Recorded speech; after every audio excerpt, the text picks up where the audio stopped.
Mothers day కూడా. Mother ఒక lady ప్రతిసారి పెళ్ళైనాక ఎప్పుడు మదర్ అవుతుంది అని ఆలోచిస్తుంది. దానికోసం మీరందరూ చాలా కష్టపడ్డారు. వెంటనే ఒక మంచి సంతోషం అనిపిస్తుంది. ఎప్పుడైతే ఆ యూరిన్ టెస్ట్ చూస్తామో ఇంకా 7-9 months చక్కగా అయిపోయి ప్రోగ్రెస్ అయిపోయి డెలివరీ అయిన వెంటనే చాలా హ్యాపీగా అనిపిస్తుంది.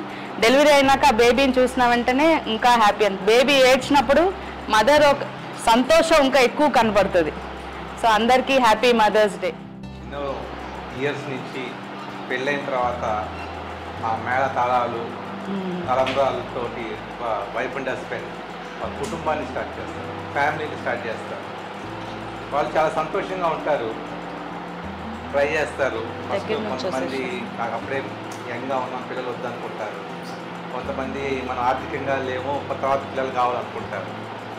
అన్ఫార్చునేట్గా వాళ్ళ లైఫ్లోకి ఒక భయంకరమైన పోతాం ఇన్ఫర్టిలిటీ అనేది ఎంటర్ అయిపోతుంది తెలియకుండానే. వాళ్ళకి కొంతమందికి పిల్స్ వల్ల, అనారోగ్యం వల్ల, స్ట్రెస్ వల్ల ఈ మధ్య అలాంటి భూతాన్ని టైం కొట్టి ఆ కాపురంలో మళ్ళీ ఆనందాన్ని నింపడానికి అహల్య హాస్పిటల్ నిరంతరం గత 40 yearsగా కృషి చేసి ఎంతోమంది మదర్స్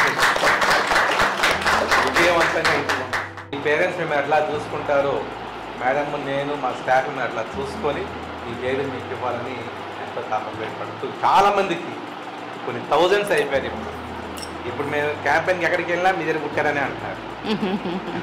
సో అలాంటి చాలా సంతోషంగా ఉంది నాకు మీ అందరితో వాళ్ళు ఉంటాం. మీ అందరికీ all the best in very life. మా అమ్మ చెప్పేది దేశం బాగుపడాలంటే రోడ్ల మీద ధర్నాలు ఏం చేయాల్సిన అవసరం లేదు. ఒక కుటుంబాన్ని బాగు చేస్తే వైఫ్ అండ్ హస్బెండ్ని కరెక్ట్గా ఉండి వాళ్ళ పిల్లలు కరెక్ట్గా పెంచితే ఆ కుటుంబం బాగుంటే అలాంటి 10 కుటుంబాలను బాగు చేస్తే ఆ ఊరు బాగవుతుంది. ఊరు బాగవుతే ఆ రాష్ట్రం బాగవుద్ది, తద్వారా దేశం బాగవుతుంది. వెళ్ళి ధర్నాలు చేయకల్లా. సో మీరు మీ పిల్లల్ని మంచి మార్గంలో పెంచండి, బాగా చదివించండి. ఏదైతే దేశభక్తి ఉన్నదో మీరు ఇప్పటి నుంచే మీరు అనుకుంటారు పిల్లలకి ఏం తెలియదని, బట్ నేను నేర్చుకుంది గైనకాలజీ మా మదర్ పొట్టలో ఉన్నప్పుడే. మా అమ్మ చదువుతూ ఉండేది పీజీ. సో అట్లానే నాకు వచ్చేసింది. తనకు చదువేం లేదు నాకు, పేషెంట్ చూడమని చెప్తే ఈ ప్రాబ్లం ఉంటుందమ్మా అందుకని గాలి ఇచ్చేసేయండి. అట్లానే అయిపోదు. అట్లా మీరు దేశభక్తి, మీరు వాళ్ళని ఏం చదివించాలనుకుంటున్నారో వాటిని ఈరోజు నుంచి వాళ్ళకి మీతో పాటు తిప్పుకొని అదే వాతావరణంలో వాళ్ళని పెంచండి. మంచిగా వాళ్ళు పౌరులుగా తయారవుతారు, అప్పుడు దేశం అవుతుంది.